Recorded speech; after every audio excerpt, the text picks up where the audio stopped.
Alrighty, this is Bill Guyman with Crazy Bill TV.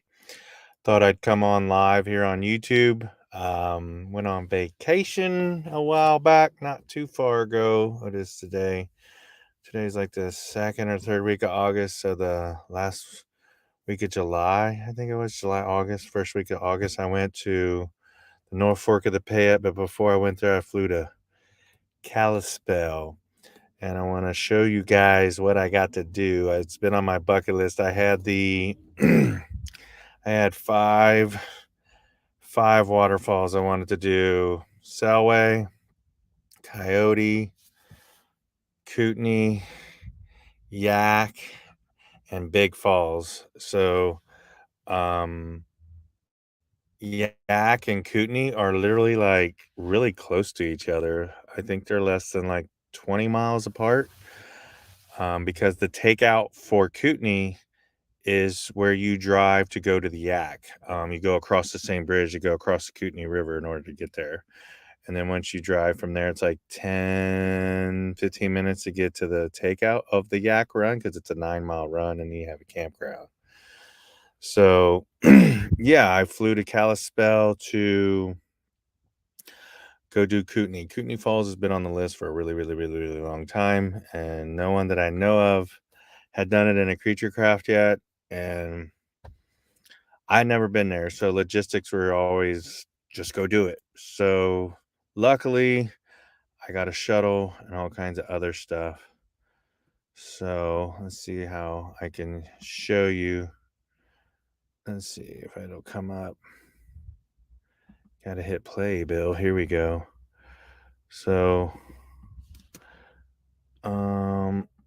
let's hit this. Is that one it? I don't know which one it is. Let's see, add the stream. I'm figuring this out. So this is as you get to the entrance of it at the end of the day, you can see how vastly big this is. You see the spit on the left in the screen. That's the 30-footer that you see. Of course, when I went to run this, you have to scout everything from where all the tourists and the hikes are, which is all on River Left. And so I was staying in Coram and I had to drive like 2 hours to get there. So when I got there, I only did like a 5 or 10 minute scout. So what you see is this is the whole horizon line across here. And like I say, the spit on the left is the spit on the left. As I show you, let me bring in the whole thing up. The spit on the left is super huge. That's a 30-foot drop. And then dead center, there's like a root ball in the middle. And then to the right, I thought was just going to be like a slide, which it kind of is. If you're far right, like on the bank right, it's a slide, but it actually makes a huge U. The whole thing does. The whole Kootnei Falls does. It's pretty crazy. And so where I dropped in on River Right, which you'll see here, I mean, let's let it play here. So you'll see him coming in and it gets big. I mean, you can see the spit on the left, but we're going to drop in on the right about.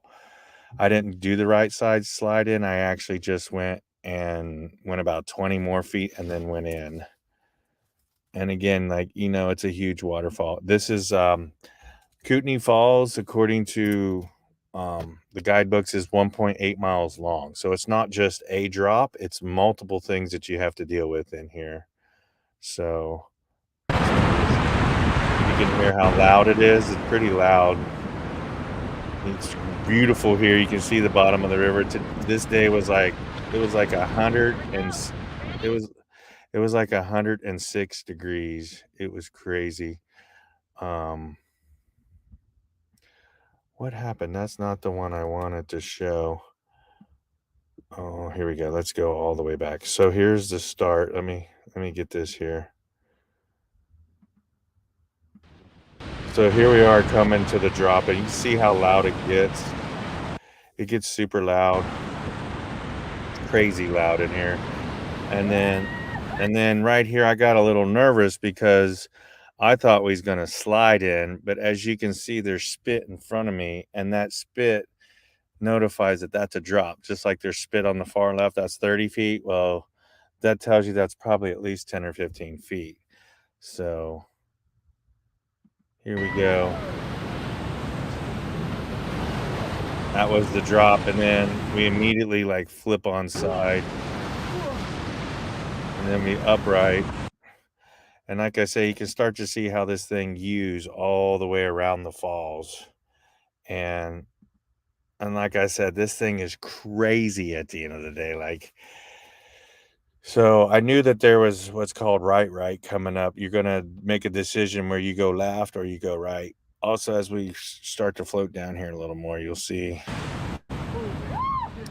this is that's all the falls. It's huge. It's literally river wide, the whole falls is. These are some big hits. This is what they call the washing machine right here, according to American Whitewater, what some guides or kayakers have called it on American Whitewater. And I can see why they call I mean, remember, I'm in a creature craft. This is a Aguamala. It's a 13.8, and it has the hull in it, and we get thrown around like a rag doll in here. You see, this is the washing machine. You can really see it here. So where we just came down is like, I don't know, about a third of the falls, and now you see the middle. This would be what's called the middle of the falls, and this is what's called the washing machine. You can see it right there. And then all the way in the distance, you can see that's the 30-foot drop that you can do. It's pretty crazy.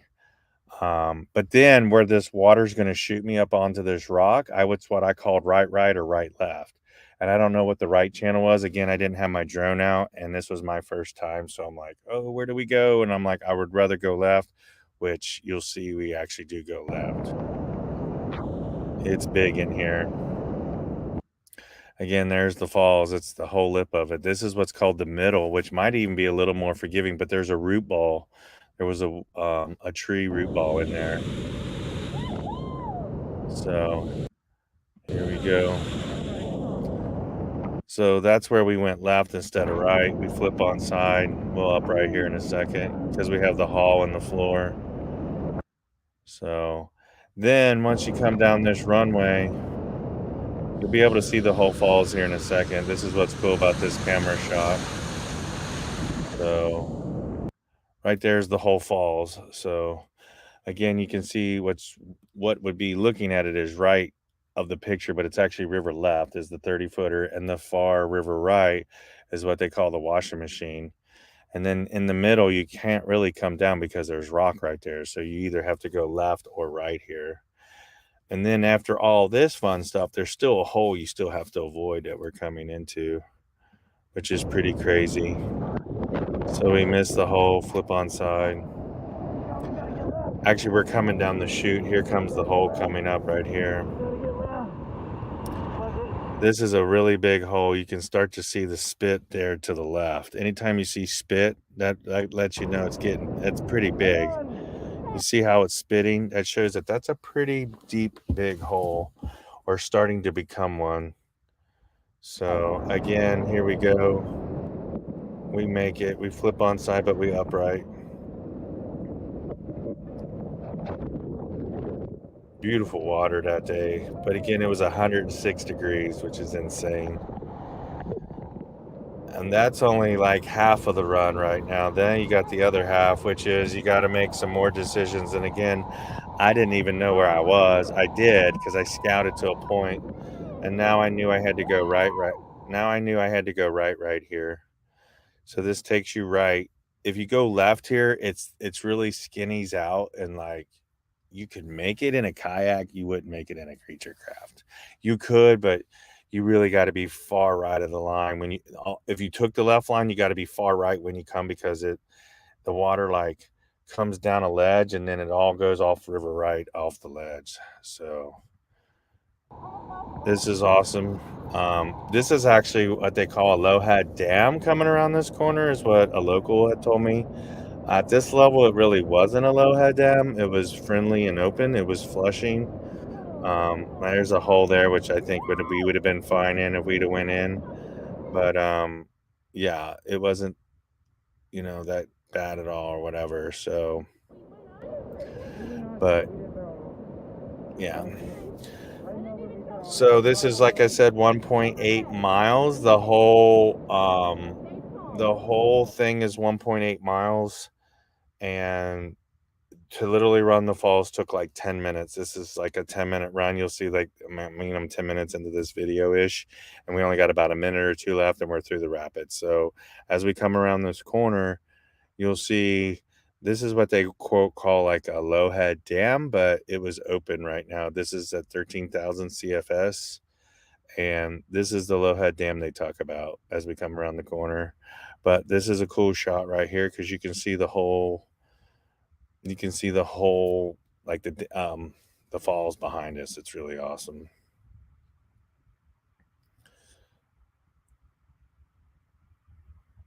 Uh, it's super cool. Yep, it's super cool. And like I said, we're gonna turn and you'll see it's beautiful green water.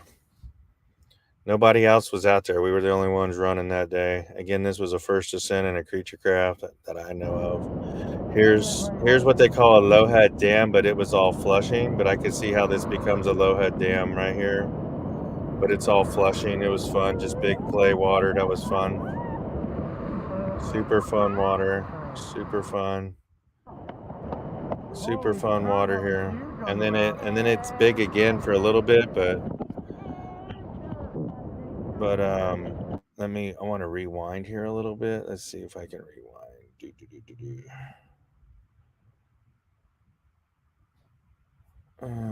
do, do, do. Go back a little bit. If you see here, when the boat turns left, this is the other waterfall I was talking about. Right there. Whoa. Let's get it one more frame.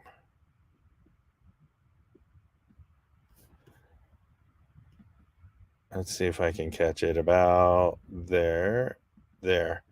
So if you would have ran left instead of going right that I talked about, that's the other little waterfall. That's like Kootnei number 2, but you have to go way right because all the water runs off the ledge out the far right side or river right. You're running the left side of the channel, but when you run that channel, you have to be in the right side of it. It's pretty crazy at the end of the day.